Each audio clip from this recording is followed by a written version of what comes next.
Salut YouTube, soyez le bienvenu chez Angie Black officiel. J'espère que vous allez bien. Moi je vais bien par la grâce de Dieu. Aujourd'hui je vous amène encore cette nouvelle vidéo Story Time. Histoire vraie. Histoire vraie. L'histoire d'aujourd'hui c'est l'histoire de Pierrot et Élisée. Pierrot et Élisée étaient jeunes, trop jeunes, mais ils étaient copains et copines. Ils grandissaient dans les quartiers et tout. La famille d'Élisée, la maman d'Élisée avait beaucoup de moyens. Le papa d'Élisée aussi avait beaucoup de moyens. Ce qui faisait qu'ils s'occupaient bien de leurs enfants. Mais dans la famille des Pierrot, ils n'avaient pas de moyens. Ils grandissaient et tout. Alors, Pierrot devait finir son bac. Donc, il devait finir ses études humanitaires. Alors, il n'avait pas de frais scolaires pour payer pour les examens d'État et tout. Alors, Élisée a aidé Pierrot à payer.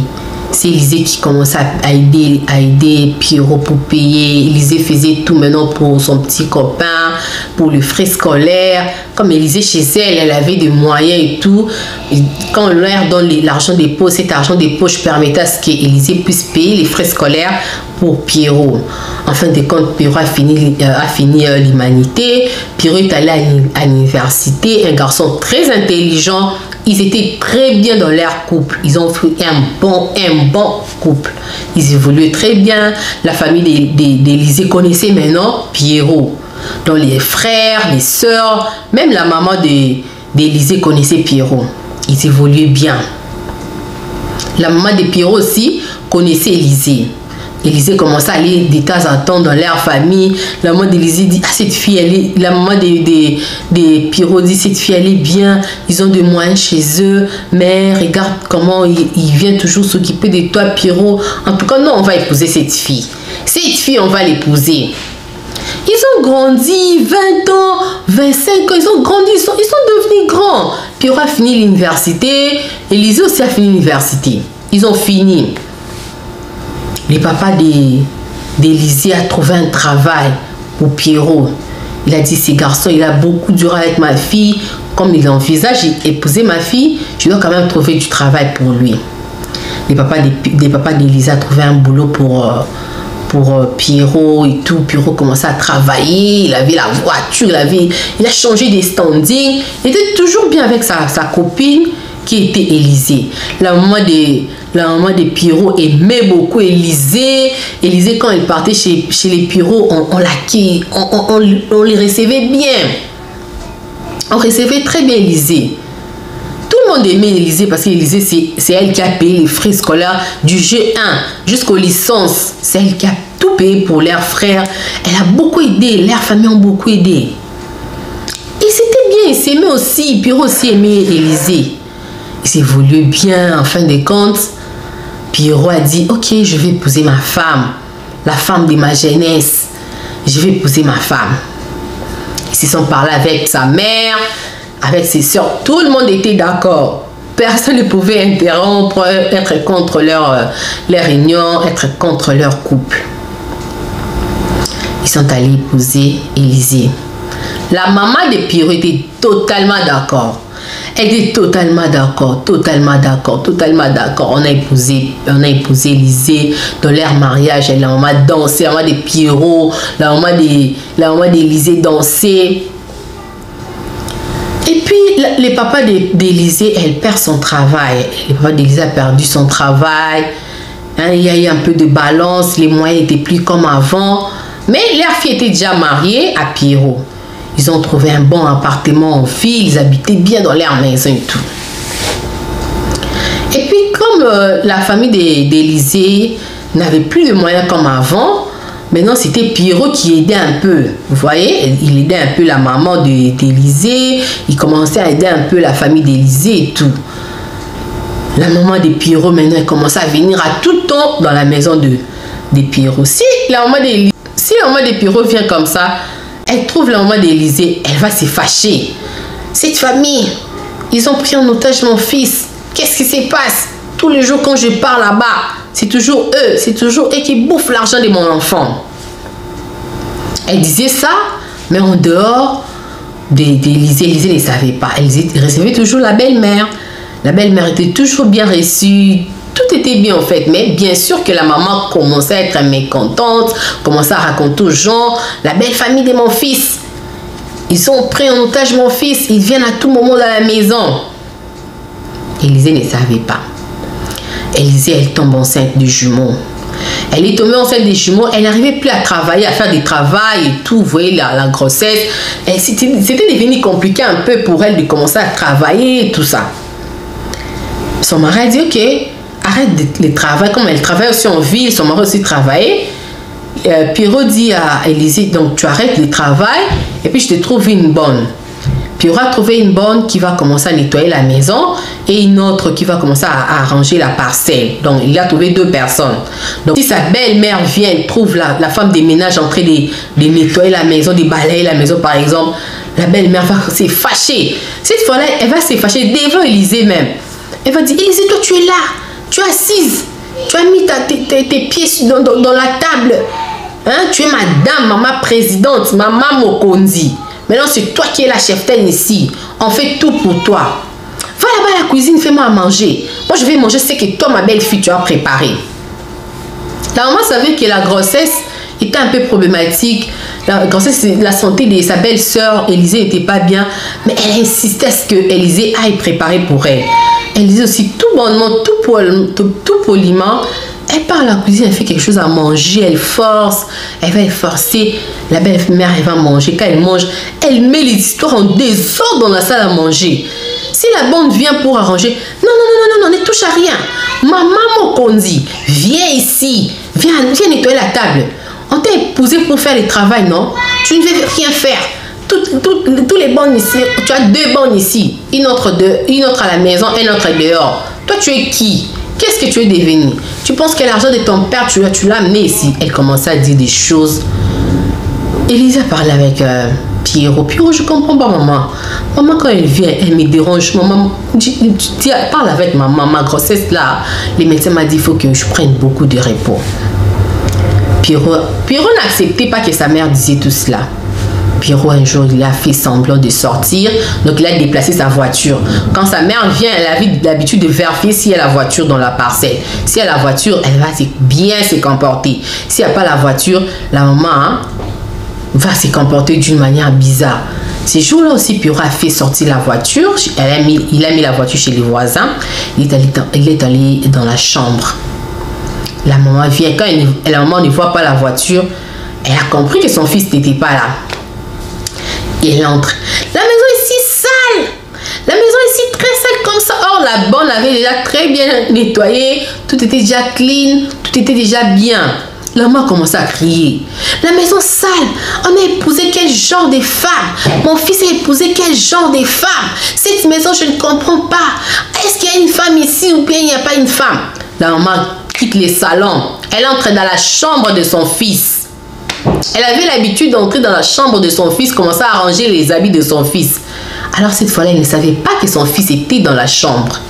Elle entre dans la chambre comme ça, elle trouve son fils. Au lieu même de sortir, elle m'a dit, je vais arranger ta chambre.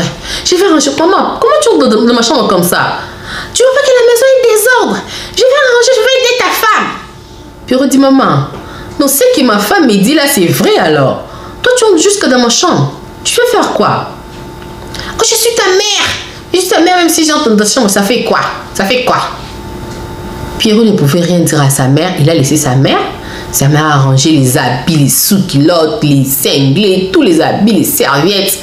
La maman a rangé la chambre de Pierrot. Elle a pris les habits qu'elle n'était pas d'accord. Elle a jeté les habits sans l'autorisation de la femme de son fils, sans l'autorisation d'Élisée. Pierrot était là. Il dit, ah, mais je comprends pas, maman. Qu'est-ce qui se passe avec maman? Comment on peut faire comme ça? Mais il a laissé quand même sa mère. Et sa femme Élisée était là, il regarde son mari. Son mari était incapable de dire à sa mère d'arrêter de sortir de leur chambre. Et la mère, comme elle avait vu Pierrot incapable de le faire sortir, elle a fait ça de cela, ses habitudes. Elle commence à venir, entrer dans la chambre. Un jour comme ça, elle vient très tôt les matins. La femme de son fils, Élisée, elle était très fatiguée. Elle était là. Elle était dans sa chambre, bien sûr, avec des tenues de chambre. Il s'est reposé avec son mari. La maman vient. Elle entre directement dans la chambre. Elle trouve son fils avec une petite culotte. Sa petite fille, avec des tenues de chambre, bien sûr. Elle n'avait pas toqué. Elle dit, vous aussi, jusqu'à 7 heures, vous dormez. Au lieu qu'elle s'excuse, elle commence à gronder sa belle-fille. Élisée, jusqu'à 7 heures, quand tu ne t'es pas encore lavé, tu dors encore sur le lit comme ça. Réveille-toi, va te laver. Elle relève, elle va toucher la femme enceinte là qui était déjà fatiguée. La belle-mère la soulève. Va là-bas, va te laver. Tu es sale, toi tu n'es pas une bonne femme, hein? Tu dors jusqu'à 7 heures. Donc la belle-mère la soulève de son lit. Élisée commence à pleurer. Pierrot était là, maman, qu'est-ce que tu fais? Elle se sent pas bien, maman. Laisse-la. Non, moi je peux pas laisser cette fille, elle est mal éduquée. Et puis, elle continue à faire ça, la belle-mère continue à faire ça. Et Élisée a accouché normalement, elle a accouché ses 2 garçons. Tout était bien. Pierrot était très content. Il a dit, oh ma femme, tu m'as donné 2 beaux garçons. Je t'achète une voiture. Il a acheté une voiture à sa femme. La maman, quand elle vient comme ça, la fête, Pierrot remet les cadeaux à sa femme, les bijoux, la voiture. La maman de Pierrot était gonflée. C'est quoi ça? C'est quoi ça? Est-ce que c'est la première femme qu'elle accouche de jumeaux? D'autres femmes n'ont jamais accouché de jumeaux, c'est seulement elle. Après la fête, une semaine, la maman revient à la maison. Elle demande à la femme de son fils, Élisée, je n'ai pas de bijoux. J'avais vu mon fils t'avait donné un bijou. Est-ce que tu peux me prêter tes bijoux là? Je vais mettre les bijoux, je vais te remettre. Et puis il s'est dit, maman, c'est ça les cadeaux que mon mari m'a donné. Il fait que je lui demande. Tu lui demandes? C'est l'argent de mon fils. La maman de Pierrot commence à malmener sa belle-fille comme pas possible. Son fils était là, incapable de dire à sa mère que maman, tu dois arrêter ce que tu fais là. Alors, Élisée, il tombe encore enceinte pour un 2e bébé. Les 2e bébés, c'était la même chose, les mêmes caprices. C'était la même chose. Alors, ce qui était devenu bizarre, c'est que le 2e grossesse, la belle-mère a dit, elle va habiter dans la maison. Donc, elle est venue habiter dans la maison d'Élisée et Pierrot. Elle a dit aux bonnes, partez. Elle a dit aux domestiques, elle dit à son fils, je ne veux plus que tu payes les domestiques. Moi-même, je vais commencer à aider ma belle-fille. Comme elle est enceinte, elle est déjà à terme comme ça. Et il y a des jumeaux. Moi-même, je vais commencer à aider ma belle-fille. Son mari aussi a accepté. Il a renvoyé les bonnes. Il dit à son mari, comment tu vas renvoyer les bonnes? Est-ce que maman saura s'occuper et des jumeaux et de moi? Hein? Laisse les bonnes comme ça, maman ne va pas s'occuper d'eux. Elle est restée avec sa grossesse, avec ses 2 bébés. La maman réveillait Élisée à 6 heures. Donc son mari part au travail à 7 heures. La maman réveille Élisée à 6 heures. Elle part vraiment dans leur chambre. Elle bouge la porte. Si elle peut ouvrir, elle ouvre, elle entre à l'intérieur de leur chambre. Elle dit, Élisée, réveille-toi. Va faire du thé pour ton mari. À l'intérieur de leur chambre. La maman entrait à l'intérieur de la chambre, pas dehors, à l'intérieur. Peu importe la tenue qu'elle va te trouver, mais elle entre à l'intérieur de la chambre. Élisée, quand elle va se réveiller comme ça, avec la grossesse déjà à terme, elle se réveille. Si son mari dit, maman, non, laisse-moi, je vais aller faire du thé pour nous. Non. Toi, tu pars chercher l'argent pour nous. Alors, la grande dame, la maman Mokondi, c'est elle qui doit préparer du thé pour toi. Élisée va se réveiller avec la fatigue et tout. Elle fait du thé pour son mari. Si elle veut rentrer pour dormir, la maman dit, non, Élisée, regarde la cuisine, regarde les salons, regarde les enfants. Élisée va faire le travail ménagère, tout ça. Elle ne supportait pas, en fait. Sa grossesse ne supporte pas qu'elle fasse tous ces travaux, tous les travaux. Et elle a fait, ça a créé des malaises. Alors le médecin dit, on devait provoquer la grossesse. Elle va accoucher, mais elle va accoucher par césarienne. Le médecin dit au mari d'Élisée, Pierrot, ta femme a accouché par césarienne.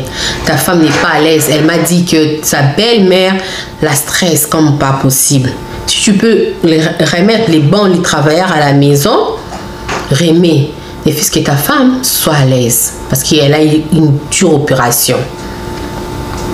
Puis il est rentré avec sa femme, Élisée. Elle a dit à sa maman, maman, ma femme doit prendre beaucoup de repos. En tout cas, je dois remettre une bonne. Sa mère a dit, non, laisse-la. Elle est une femme. Est-ce que c'est la première femme qui accouche par césarienne? C'est pas la première femme. La maman était devenue trop compliquée. Élisée ne pouvait pas supporter avec l'opération et tout, avec les enfants. Donc, elle avait 3 petits enfants. Elle a appelé sa mère. Elle a dit, maman, je ne suis pas à l'aise avec ma belle-mère. Je préfère venir à la maison, que tu t'occupes de moi. Même 6 mois après, je vais rentrer chez moi. Sa maman d'Élisée a dit, parle d'abord avec ton mari. Dis d'abord à ton mari tout cela. Élisée a dit à Pierrot, tu vois le comportement de maman, comme tu n'arrives pas à décider, maman est toujours avec moi donc toute la journée. Elle ne fait que parler. Et puis je viens d'accoucher avec les enfants. Je ne saurais pas rester avec maman. Hé, Pierrot se fâche. Tu veux que je refuse ma maman? Tu veux que je chasse ma maman? Il se fâche à haute voix. Ils étaient dans la chambre. Mais Pierrot se fâche à haute voix.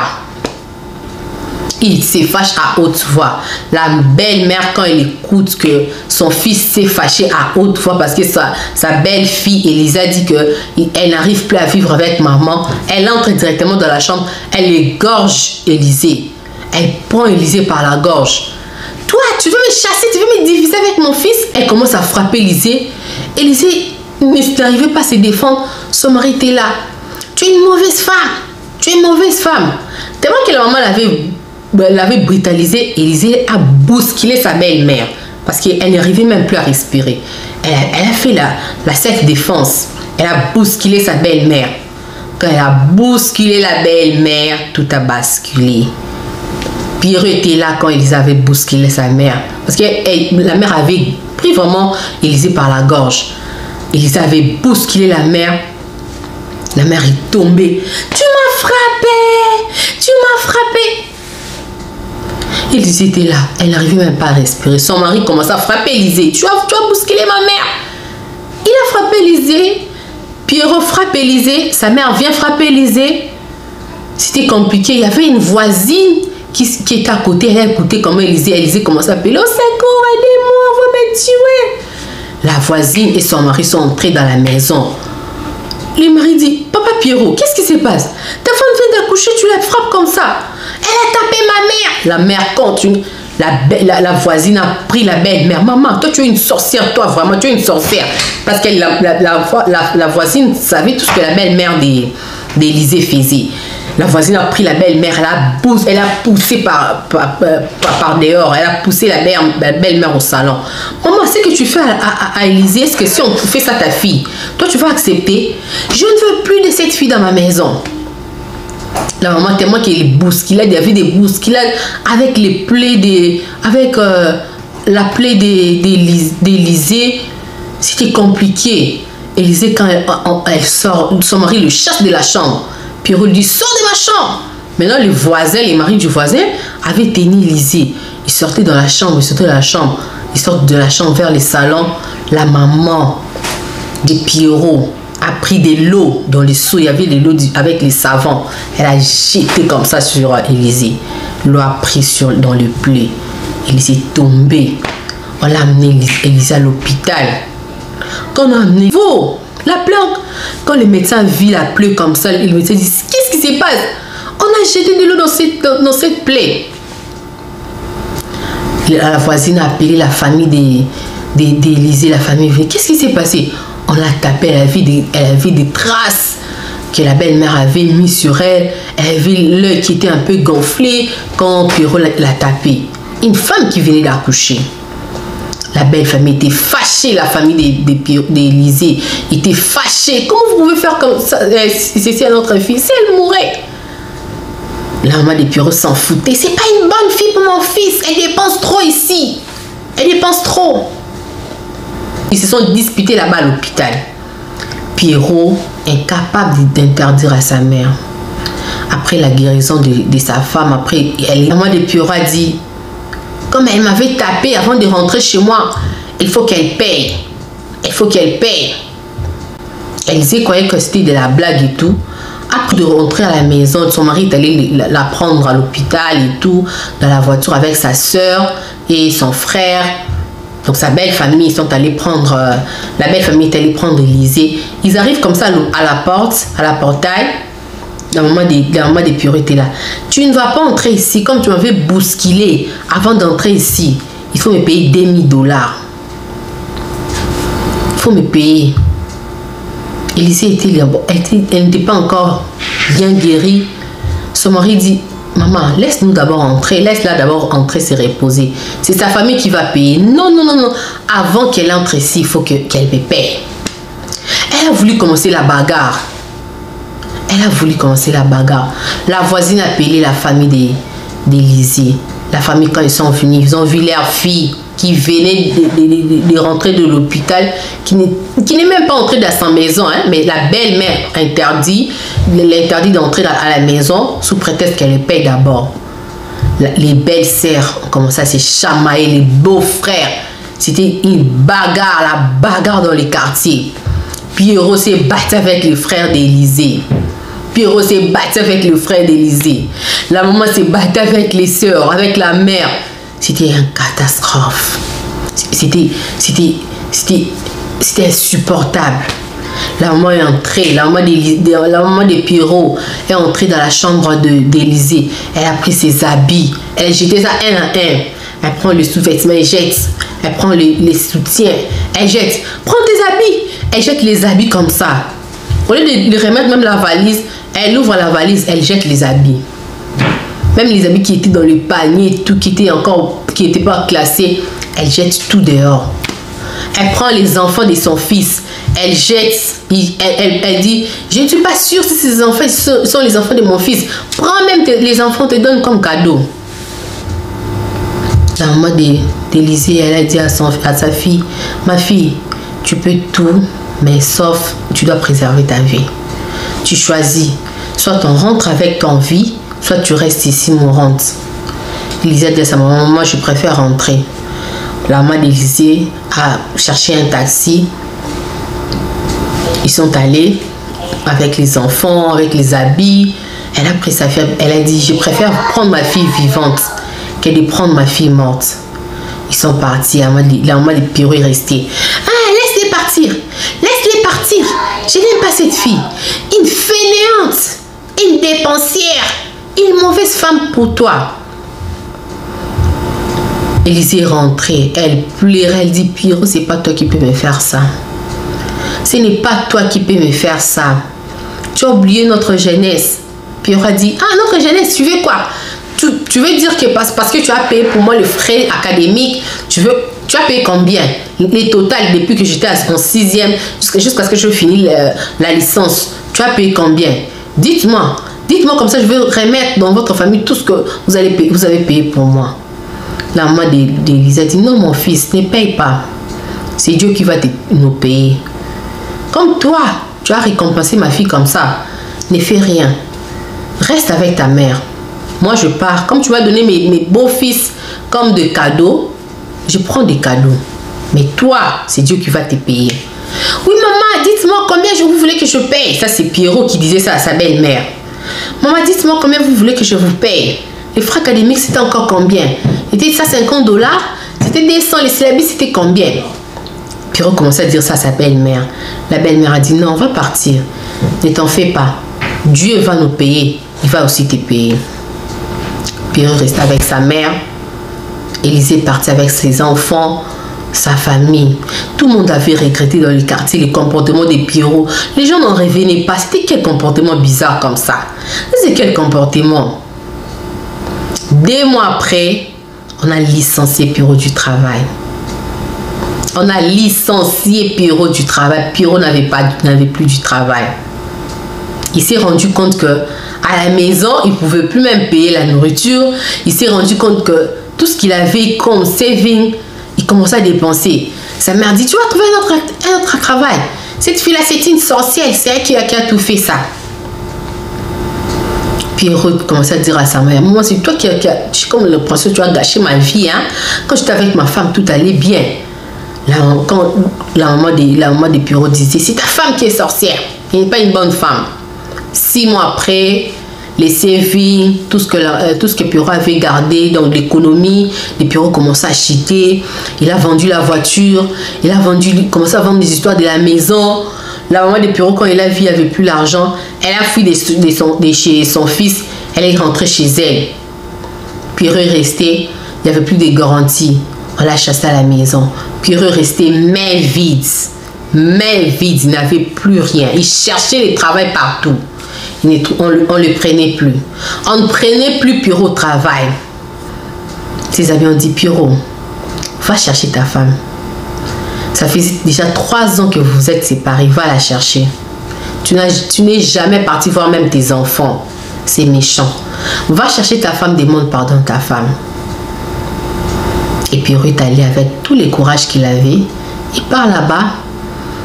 Il trouve sa femme avec les enfants qui ont bien grandi et tout. Il s'agénue, commence à demander pardon. La femme l'a chassé. Élisée l'a chassé. Élisée dit, je ne veux pas te voir. Tes pardons, tout cela, garde ça pour toi, je ne veux pas te voir. Voilà un peu la petite histoire que je vous ai amenée aujourd'hui. Dites-moi en commentaire, est-ce qu'Élisée doit pardonner Pierrot? Tout ce que Pierrot l'a fait subir, est-ce qu'Élisée doit le pardonner? Si c'était toi, tu allais pardonner Pierrot? Si c'était vraiment toi à la place d'Élisée, tu vas pardonner Pierrot? Ou bien, Pierrot, qu'est-ce qu'il doit faire? Il doit commencer par la belle-mère, il doit commencer par la belle famille, il doit commencer par qui? Dites-moi un peu en commentaire les comportements de Pierrot. Comment vous trouvez ces comportements? Les comportements de sa belle-mère, de sa maman plutôt. Comment vous trouvez tout cela? Dites-moi comment vous trouvez cette histoire. Pierrot est allé demander pardon à Élisée. La belle-mère n'est pas toujours d'accord avec Élisée. Que pensez-vous de ces couples? Merci, dites-moi en commentaire ce que vous pensez de cette histoire. Alors pour les nouveaux, n'hésitez pas à vous abonner. Abonnez-vous. Partagez nos vidéos, likez, n'oubliez pas d'activer la cloche de notification pour ne manquer aucune de nos vidéos. Alors, je vous laisse aujourd'hui. Ciao, à la prochaine vidéo.